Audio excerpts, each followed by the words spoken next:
Yeah, I felt like I needed to forgive them. And I look back now, I'm way down the road from that.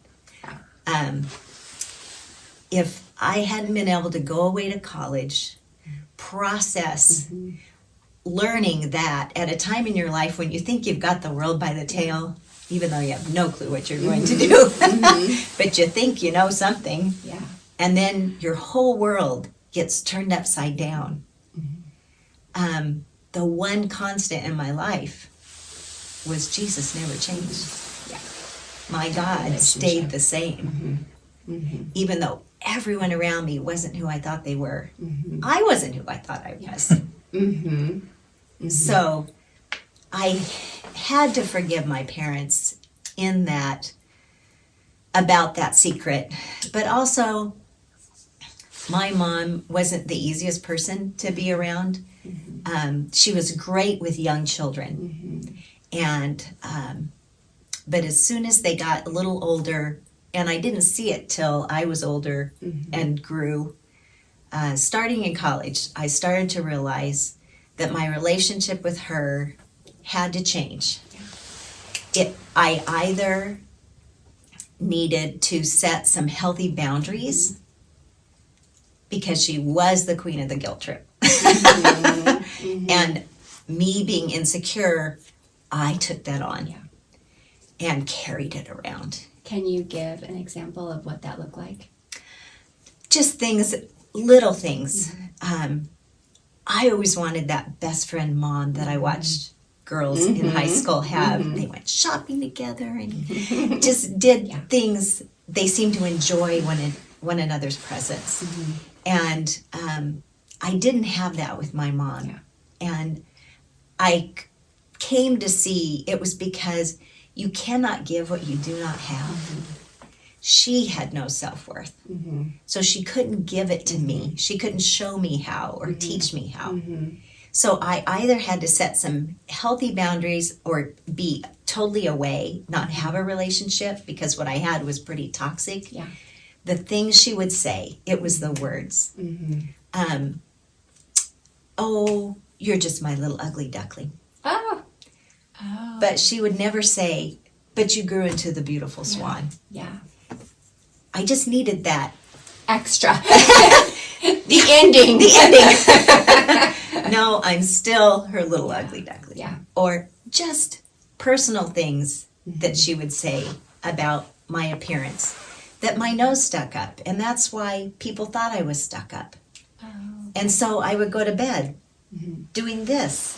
You know, the opposite of Amy and Little Women, who put the clip on her nose to make it turn up. Just little things that you don't think about are going to have a lifelong effect. And they're not really little things. Words are powerful things, positive and negative. True. And I didn't realize that until I got out of the environment and started looking back. And then I started to see a lot of things. But I realized, okay, if God could help me get to the point where I could just love and accept my mom for who she was, where she was, and quit expecting her to be anyone or anything else, then maybe I could develop some sort of a relationship that would be workable. Healthy. Did you at any point ever go and talk to her about forgiveness, or was it something that you just did in your personal behavior, or how you internally related to her as opposed to the words? Some of each. I did start to, when the unkind words would come out, I would say, I would physically put my hand up and say, wow, Mom, I'm so sorry you said that. I believe if you thought for a few seconds, you wouldn't have said that, because that really hurt my feelings, and you can't ever take that back. And what was her response when you started doing that? So there was no receptivity of, oh my gosh, I'm so sorry, I didn't know that's what I was doing. No. Never. No. Ever. No. Okay. So let's fast forward. Your parents adopted you when they were in their 40s, so they were older parents. And when they started having health issues, you were the one that came in and really, and your husband and your family really just came in and took care of a lot of their physical and groceries and property, and allowed them to be on their own for as long as they could. And then when they needed extra care, you were the one that took that on, even though your relationship was still very challenging. So how did you do that? With God's grace on a daily basis. And the scripture ringing through my mind, honor your father and mother, for this is right before the Lord. And I loved them. Mm-hmm. I knew they loved me. Mm-hmm. I knew my mom loved me to the best of her ability. Mm-hmm. Mm-hmm. She just wasn't equipped for what I had expected when I was younger. Relationship. Right. Close relationship. Yeah. Really with anybody. Really. Not That's you. true. Okay. That's true. So because God helped me from the time I was a young adult till later, my late 30s. Yeah, late 30s, when I still had young children in grade school. Mm-hmm. And I went down to Florida. My folks' friends were calling and saying, you need to come get your folks and move them up near you. They just need more help than we can give them as friends. Mm-hmm. And I kept encouraging them to. And finally, the house sold. Yeah. I went down and helped sort through things, pack them up. Ron came down to help, and we moved them up to Idaho by us. At first, they were independent living in a 55 plus mobile home community. And it was apparent very quickly that they really needed assisted living. Mm-hmm. My mom was blind from strokes, had numerous back surgeries, couldn't get around hardly at all. If she went out in public very far at all, she needed a wheelchair. Mm-hmm. They had a collapsible one. Mm-hmm. Dad was profoundly deaf, and even with his hearing aids, that didn't always work that well. And I think she had dementia. He was probably developing Alzheimer's, just looking back at things now. And it was a heavy load. Yeah. But because God started doing that work years before, allowing me to forgive and let go and set healthy boundaries. So it doesn't mean that it was easy. I remember one day when I was trying to help her with some things in the house, and she was just going off, well, she was mentioning another brother. Well, if he were here, this would be so much better, blah, blah, blah, blah, blah. And I just said, then give him a call and get him here. Please do. He can have it. And I had to leave for that day. But most of the time, I was able to calmly say, wow, I just know that if you'd thought for a moment, you wouldn't have said that. Because you continue to care for them. Yes. So in the midst of them, and especially your mom, not being kind to you. Correct. Not having what we would expect when somebody is giving their life over to serving their parents in their older years. We want that appreciation, or thank you for taking care of me, or oh my goodness, this, thank you for, spending your time away from your husband and your kids to come and serve us, all these hours. You never got that. No. And every Sunday I would go over, I would do her makeup, I would do her hair, I would dress her nice, I would get her in the wheelchair. It took about 20 minutes to go from inside the house to inside the car and get the wheelchair in. I would drive them to church. So I would get my family mostly ready. Then I would go get Mom ready. Then I would drive them to church, take them in, and then take them back after, or to our house for dinner, or just depended upon the day and how they were doing. And then they got to the point where they needed assisted living. Well, first I got them a little help in the home. Yeah. And then from there, they needed assisted living. Finally got enough assistance to get them in assisted living. Yes. Which was a long process. And then that was a 20-minute drive one way. And the kids, I had to take them to and from school. There was no school bus for the Christian school. And you know how busy it is. It's a with kids in school. busy season, the most busy season of your life. So I was that sandwich generation that most people deal with their older folks when their kids are grown and gone. But I was still in the midst of that. And I just did the best I knew how. Was there a time when your mom and dad had passed? Was there a time that you could look back over all those years of things not being what you had hoped, and just know in your heart that you'd forgiven them? Yes. And what did it look like? I feel like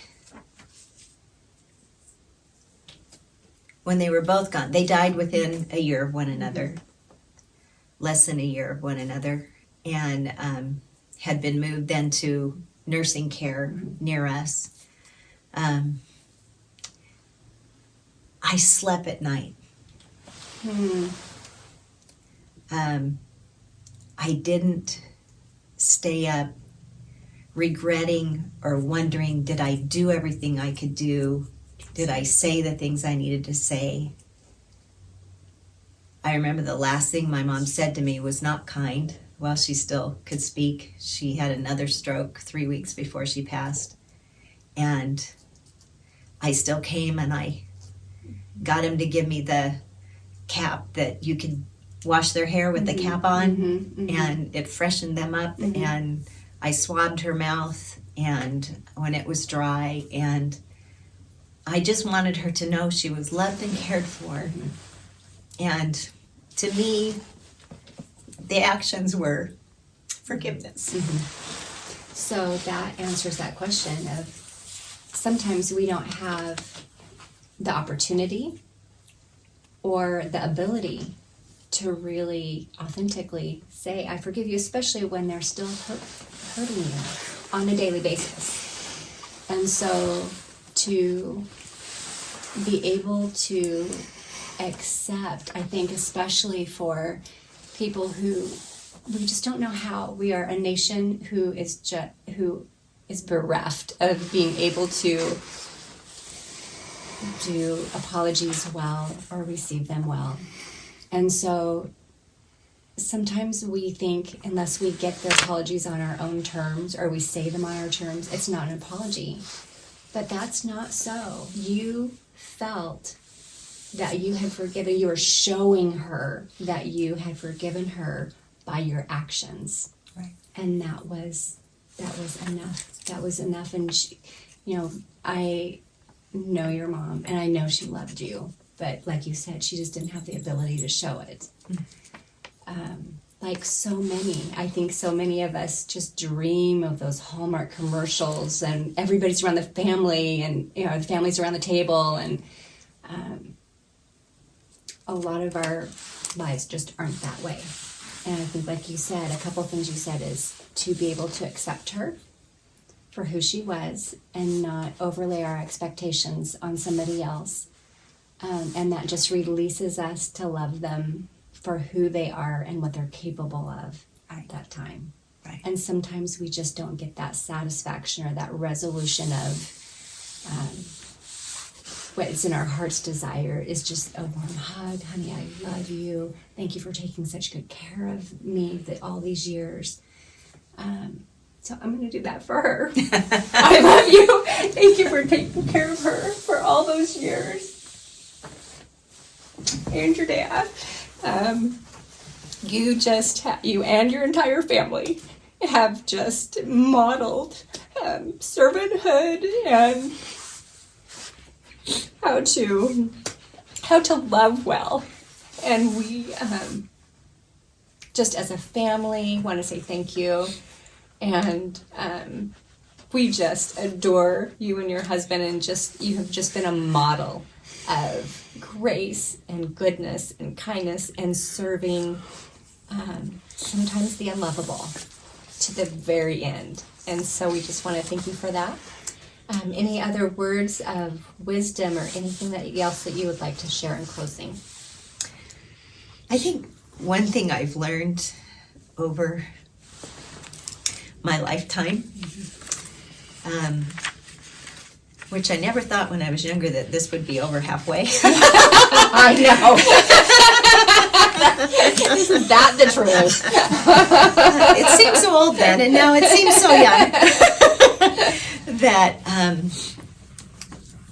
life goes best when forgiveness becomes a lifestyle. Because there's so much that happens in our lives in a lifetime.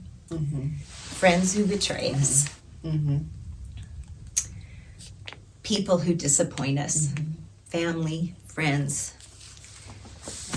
I disappoint others. Mm-hmm. I hate that. Mm-hmm. That just kills me. Yeah. So developing a lifestyle of forgiving myself because Christ forgave me and extending that to others because then I'm not carrying it. They can live without hearing it from me, but I need to do it for me. So forgiveness is really, in the end, a gift to ourselves. It is. It really, and I think you said something other than that too. You could sleep at night.